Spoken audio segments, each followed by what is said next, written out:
हमको तो ये लगता है पत्रकारों को मतलब ऑल टुगेदर न्यूट्रल होना चाहिए। हाँ, तो पत्रकार का मतलब ही वही है ना, न्यूट्रल। नहीं मतलब कुछ लोगों को मतलब हमें जब मैं बीजीएमसी कर रहा था तो हमें बताया गया था कि पत्रकार वॉच डॉग है। पत्रकार वॉच डॉग होता है, हाँ जो देखना वही बता देना। मतलब इधर से देखा और इधर बता दिया। ये पत्रकार का काम होता है। स्टोरी टेलर है कि हाँ, कहानी और तथ्यों को रख दिया। हाँ, इधर से सुना आपने, अब मैंने आपसे कुछ सुना, मैंने आयुष को बता दिया, वही। मैंने ऐसा होता देखा नहीं, मतलब रिसेंट टाइम में। हाँ, मौजूदा समय में मैं बहुत कम लोगों के साथ ऐसा होता देख रहा हूँ कि वो स्टोरी टेलर है।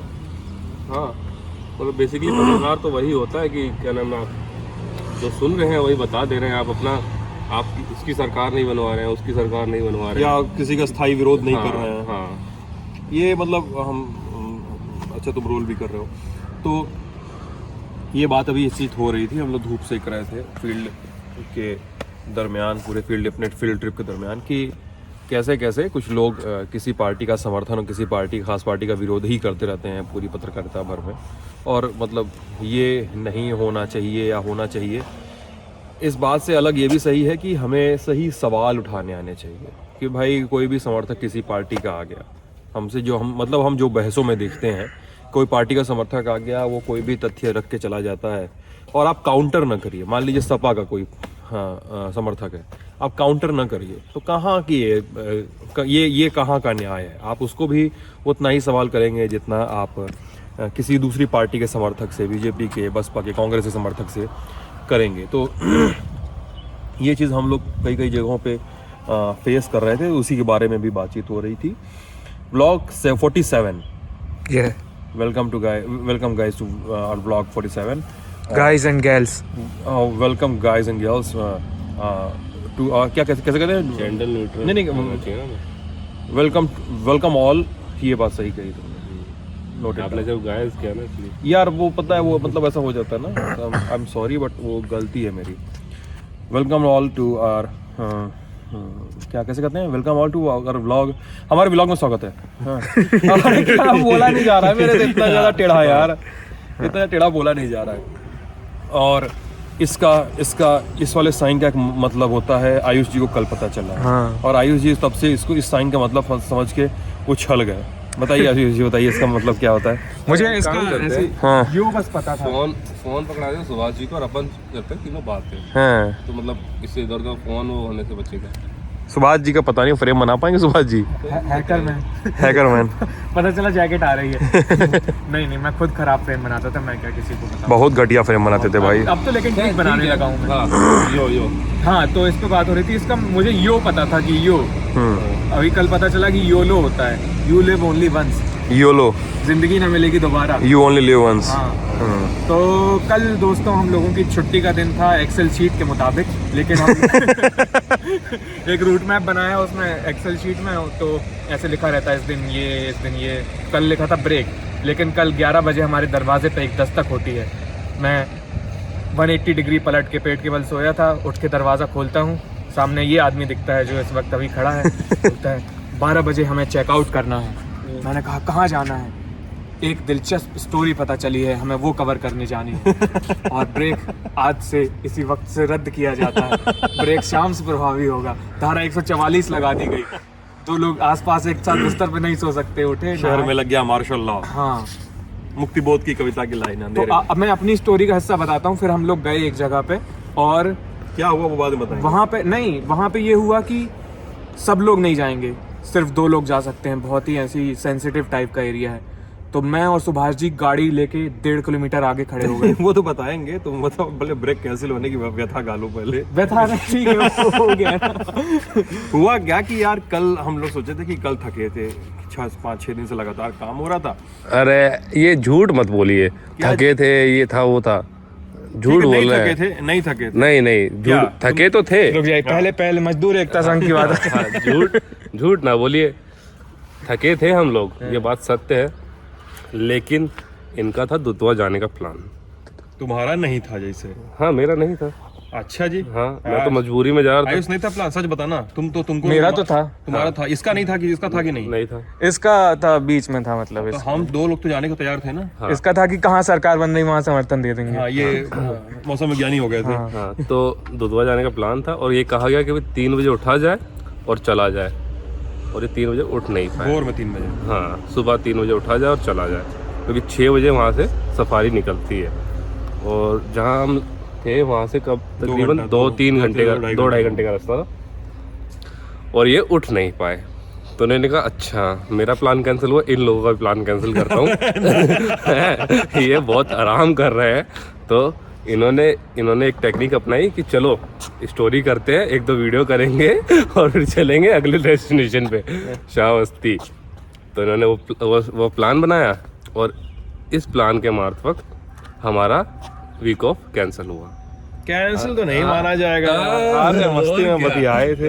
ऐसा ये लोग मतलब ऐसे बता रहे हैं क्योंकि इन लोग को सोने होने का मन था। रोज होता क्या है होटल में जहाँ पे हम लोग रुकते हैं कहीं भी, सिद्धांत मोहन को, आयुष जी को 2 बार और जेरी जी को 2-2 बार फ़ोन करना पड़ता है। उसके बाद फ़ोन नहीं उठता है, जाके इनके कमरे पे नॉक करना पड़ता है। तो रात में मैंने देखा इन लोगों को, परसों रात में, कि ये लोग थके हुए थे, इनके चेहरे पे बहुत उदासी थी और इनके चेहरे पे मतलब एक होता है ना, चेहरे की कांति चली जाना, चले जाना, चेहरे का उजाला जो चला जाना, तो वो मैं देख रहा था इनके चेहरे पे। रात में तो नहीं देख रहे थे। वो चेहरे का उजाला, वो पूरा प्रताप जो है वो नष्ट हो चुका था। तो मैं 3 बजे उठा, मैंने देखा बाहर कोहरा है, मैंने बोला कि ये लोग 12 बजे सोए हैं, इनको नहीं उठाना चाहिए, ये लोग गाड़ी में भी सो नहीं पाएंगे, वहाँ पर भी आनंद लेते रहेंगे और वहाँ पर भी नहीं सो पाएंगे। तो मिला जुला के थोड़ी सी चीज़ें गड़बड़ हो गई थी इस दिशा में। तो मतलब इन लोगों की भलाई के लिए बात कीजिए तब भी इन लोगों को नहीं सूझता है।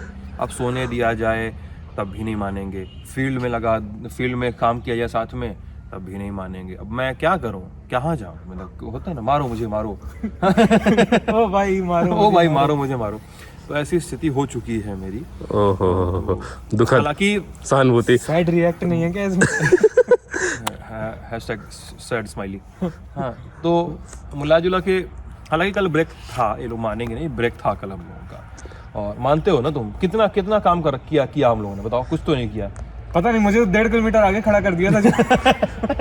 अरे कल वो जहाँ गए थे उस गांव का नाम, और लोग उस गांव का नाम हम क्या बताएं, लेकिन उस गांव से एक वीडियो आएगा, वो देखिएगा कि अभी हम लोग ऐसे जोन में हैं जहाँ पे नेटवर्क बहुत कम आ रहा है, बहुत दिक्कत है मोबाइल इंटरनेट की। तो हम लोग बहुत समय से वीडियोस अपलोड नहीं कर पा रहे हैं।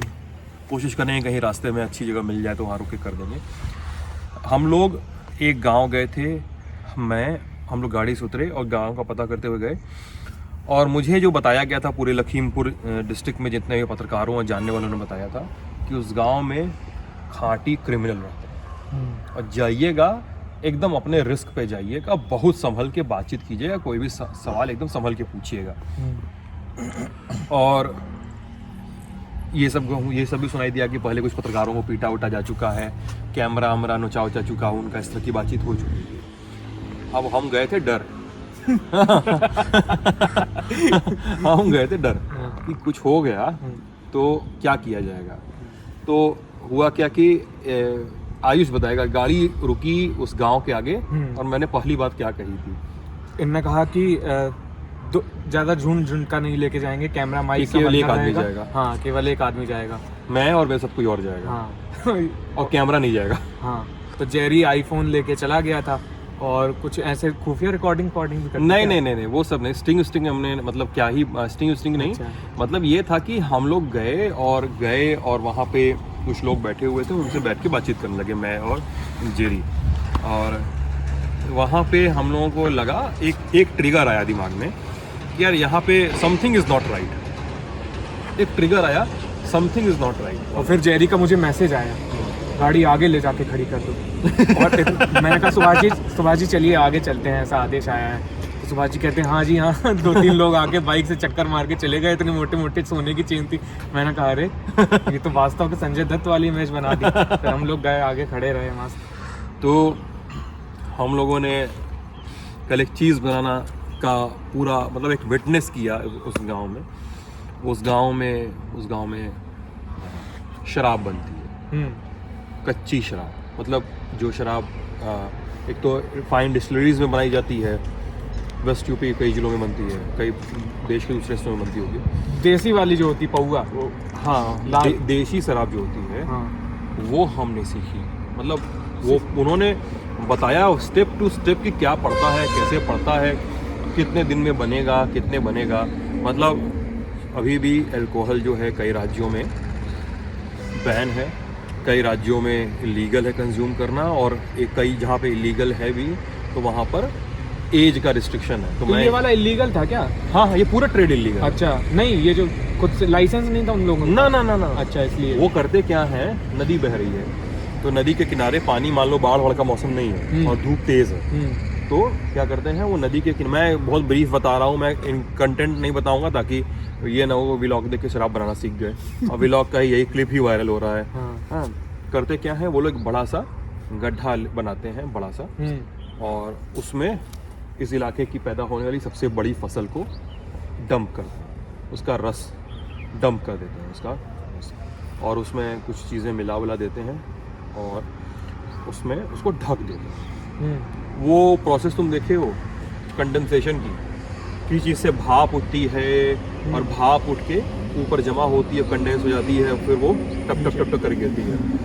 फिर वो उसमें से उन्होंने पूरा बताया कि कैसे कैसे बनाते हैं। वो पूरा एक ऊपर से एक डोम टाइप का बना देते हैं और डोम से एक पाइप, एक किसी कंटेनर में जो कंडेंसेशन है उस पाइप से कंडेंस होके वो शराब आ रही है उसमें। और बढ़िया है, तो पूरा अपैरेटस लगा के। हाँ हाँ, वो पूरा मतलब वो एकदम रॉ अपैरेटस है, पूरा रॉ है उसमें। मतलब वो उन्होंने तो एक ही चीज़ बताई हमको, मैं इतना खुल के बता नहीं रहा हूँ। हाँ, नहीं, उन्होंने एक ही चीज़ बताई कि हम ऐसे करते हैं, और शराब पीना स्वास्थ्य के लिए हानिकारक है, 100% हानिकारक है। तो एकदम ओपनली उन्होंने बताया कि सर ऐसे करते हैं, और हाँ हम करते हैं, अभी भी करते हैं, एकदम डंके की चोट पे हम करते हैं सर, हम अभी कर देंगे आप बोलेंगे तो। हाँ, वो तो वही तो रेडी था, चलिए अभी दिखा दें आपको, भट्टा दिखा दें, अभी दिखाएं, अभी दिखा लेंगे, चलिए। एकदम ऐसा दावा था भाई। यही वाली शराब जहरीली हो जाती है, कुछ ये भी होती है यार, मतलब क्या अडल्ट्रेट करते हैं ये चीज़ें, तो बहुत ज़्यादा है ना कि जहरीली होने के बहुत ज़्यादा खतरे होते हैं शराब के, तो वो तो होता ही है। और जेरी ने भी कुछ नोटिस किया वहाँ पे कई सारी चीज़ों पे, जैसे आज़ादी के बाद उन्होंने जो कहानियाँ सुनाई कुछ मतलब मैंने आज़ादी की सिर्फ कहानियाँ सुनी है ना, मतलब ऐसे लोगों से नहीं मिला था मैं, जो आज़ादी के मतलब जैसे जो मेरे फोर पेरेंट्स थे, फोर फादर जो थे, वो दिल्ली का एक इलाका है कौन सा स्टेडियम है यार, छतरपुर नहीं, छत्रसाल नहीं, धौला कुआं।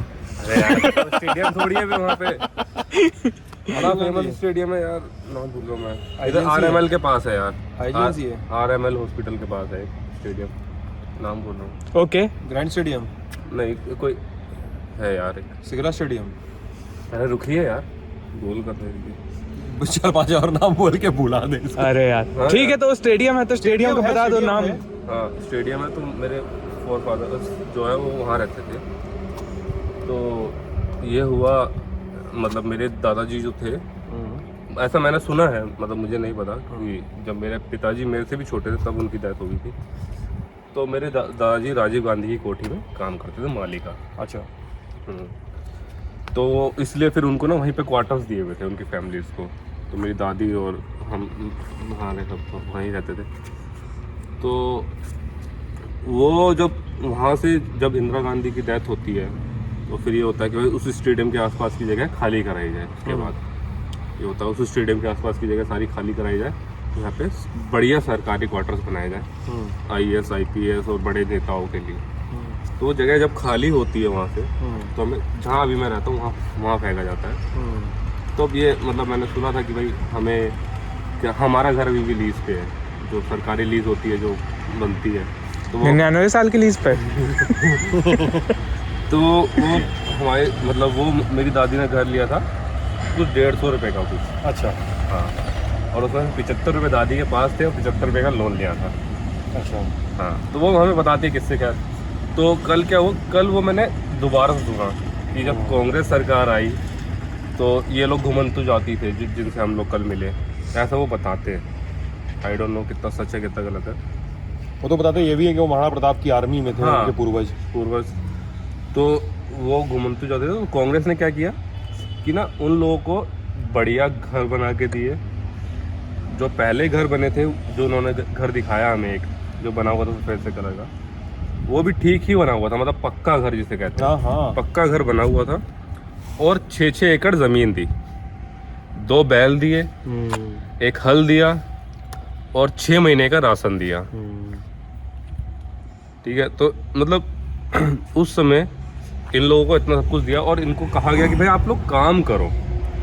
ये लोग उस समय जैसा वो लोग ही बता रहे थे, तो वीडियो में भी बताया उन्होंने, पहले लूट चोरी डकैती करते थे। तो सरकार ने ये सोचा कि इनको चोरी डकैती ना करने के बजाय काम में लगाया जाए, है ना। तो हर सरकार की ऐसी सोच होनी चाहिए। मुझे ऐसा लगता है कि जो भी इंसान आपको लगता है कि यार जो जेल में होता है कि आप किसी को पकड़ा गया, उससे काम करवाते हैं वहाँ से और उसको पैसा मिलता है उस काम का। हाँ, उसका तो मेहनताना होता है। हाँ, और तिहाड़, आप दिल्ली वाले जितने हो, तिहाड़ जेल के बाहर गेट नंबर 6 के पास एक जेलर्स कैंटीन है जेल वालों की, जो अंदर वो बनता है, अंदर बहुत अच्छे बिस्किट्स बनते हैं, ब्रेड बनती है और कई सारे बन वगैरह जो इंग्लिश ब्रेड होती हैं वो बनती हैं। आप वहाँ से लीजिए, बहुत स्वादिष्ट बिस्किट होते हैं जीरे वाले। हाँ, बहुत बढ़िया बिस्किट बनते हैं अंदर, और वो मेरे ख्याल से 120-130 रुपये का पैकेट आता है। बहुत बढ़िया बिस्किट होते हैं। तो मतलब इन लोगों को पुनर्वास का काम किया गया है। और मतलब मुझे ऐसा लगता है काफी पहले की बात बता रहे थे वो, 1955 की बात बता रहे थे वो। 55 में उनको, और फिर वो ये भी कहते कि देश आजाद हो गया 70-75 साल, और हम लोग आज तक आजाद नहीं हुए। तो यही रहा कल दिन भर का हम लोगों का। कल घूमे फिरे, 1-2 गांव गए थे, अलग अलग गाँव में अलग अलग कहानियाँ पता चली, और फिर ब्रेक काटा गया दिन भर, जिसके मेरी इस बात की वजह से जेरी और आयुष दोनों स्मर्क कर रहे हैं कैमरे के पीछे से। स्मर्क माने वो कुटिल वाली स्माइल। अच्छा, ब्रेक काटा गया, कैमरा बंद होना चाहिए तब बताते हैं वो वाला वो चल रहा है। ये लोग डरा के रखते हैं हमको थोड़ा ज़्यादा, मतलब ये लोग अलग है ना, थोड़ा डरा वरा के रखते हैं ये लोग। देखिए हंस रहा है देखिए, मतलब सब लोग सिद्धांत जी के लिए सहानुभूति लिखेंगे। ये लोग डरा वरा के रखते हैं, मैं इतना नहीं डरता हूँ इनसे। मतलब मैं कोशिश करता हूँ कि ना डरूँ, लेकिन डर जाता ही हूँ। तो चलिए, श्रावस्ती, बहराइच, लखीमपुर के भी कुछ वीडियो वगैरह आएंगे, धीरे धीरे आएंगे। हम थोड़ा सा अच्छी कनेक्टिविटी में पहुंच जाएं, हमारी कोशिश ये है। तो फिर सब कुछ मिलेगा आपको। अपना ख्याल रखिएगा, शुक्रिया। अच्छा यार, ये मतलब मुझे ऐसा लगता है कई जगह ना लोगों को ना आंदोलन लेना चाहिए नेटवर्क के लिए। मेट्रो के लिए ऑब्वियसली करना चाहिए। कल कंपनियों बैन कर दिया है इलॉन मस्क का इंटरनेट वा। कौन? जो स्टारलिंक जो सैटेलाइट वाला था ना, कौन कर दिया? ऐसे खबर आई है कि वो नहीं चलने देंगे यहाँ पे। कौन बोला? इंडिया में? हाँ, भारत सरकार की तरफ से कुछ हुआ है ऐसा। अरे जो चल रहा है वो तो चलवा दीजिए पहले। इलॉन मस्क वाला बाद में आएगा यार, वो बहुत महंगा है यार। वो बैन कर दिया कि यहाँ नहीं चलेगा ये। मैं 4G, आप मतलब ये एकदम इतना सीधा सा हिसाब है। आप 4G का पैसा रिचार्ज करवा रहे हैं, हाँ। मैं 4G का रिचार्ज करवा रहा हूँ, आप 4G का रिचार्ज करवा रहे हैं। 4G नहीं मिल रहा है तो किसकी जिम्मेदारी है? वही ना। ठीक है, मान लीजिए आप, हम जंगल में चले गए, मैंने कनेक्टिविटी नहीं, वो तो मान लिए, लेकिन आप एक टाउन में है, हाँ, जहाँ आप 4G कनेक्टिविटी सिमलेस का दावा कर रहे हैं, ऐड है आपका। हाँ, मोबाइल कंपनी को सोचना चाहिए। हाँ, बहुत बड़ी बड़ी कंपनियां दावा करती हैं कि मैं एक बड़ी कंपनी है, मैं नाम नहीं लूँगा, वो ये दावा करती है कि इंडिया के अंदर हम इकलौते आदमी हैं जो 5G नेटवर्क दे रहे हैं। ओकला के हिसाब से, ओकला जो स्पीड टेस्ट करते हैं। हाँ। तो मैंने ऐसी कल परसों में देख रहा था, तो उसमें था 5G टावर्स, वो का टेबल थी पूरी। तो मैं इसमें खोला, इंडिया के अंदर एक भी 5G टावर नहीं है। अच्छा, उस वेबसाइट के मुताबिक। और हो सकता है मन से मान ली हो 4G को 5G से मानने में क्या जाता है। और वो लोग दावा कर रहे हैं कि हम लोग मन से मानने में क्या जाता है, इकलौते हैं कि जो 5G पे दे रहे हैं। तुम भी लिख देना, तुम्हारा लिख नहीं दिया, मैं मन से माफ नहीं कर पाऊंगा यार, दिल से माफ नहीं कर पाऊंगा। तो मैंने उसी वेबसाइट पे गया और उसमें देखा, नीचे था ऐसे ही, मेरा इंटरनेट चल नहीं रहा था, तो मैंने कहा चलो टाइम पास करते हैं इससे। देखा मैंने कहा इसमें तो एक भी टावर नहीं है पूरे इंडिया में। इंडिया, श्रीलंका में एक भी टावर नहीं, पाकिस्तान में एक टावर है जबकि। अच्छा, ऐसा दिखा रहा है उससे। हाँ। हो सकता है यार, लेकिन सच में ये नेटवर्क की दिक्कत ना हम लोग गाँवों में होती है, जंगलों में होती है, पहाड़ों पे होती है तो समझ भी जाते हैं। अगर टाउन में होती है, आपको अगर शहरों के बीचों बीच हो रही है, जहाँ पे आपका कनेक्टिविटी की बैंड फुल है, आपकी मोबाइल सेटिंग्स में आपको 4G दिखा रहा है, मोबाइल डेटा सेटिंग्स में 4G दिखा रहा है और स्पीड इतनी घटिया, तो आपको लगता है कि यार हम किस बात का पैसा चुका रहे हैं। ये सारी मोबाइल कंपनियों पे लागू होता है। जो इस समय हम लोगों को सुन रही हैं, अगर ना सुन रही तो सुन भी लीजिएगा, या जो भी आप इस्तेमाल करते हो। चलिए, तो एक बार फिर से हम बोलते हैं कि हम फिर से मिलेंगे अगले व्लॉग में, और आयुष जी और जेरी जी से आशा है कि वो लोग समझेंगे मुझे और मुझे माफ़ करेंगे मेरी गलतियों के लिए। आप सभी भी शुक्रिया।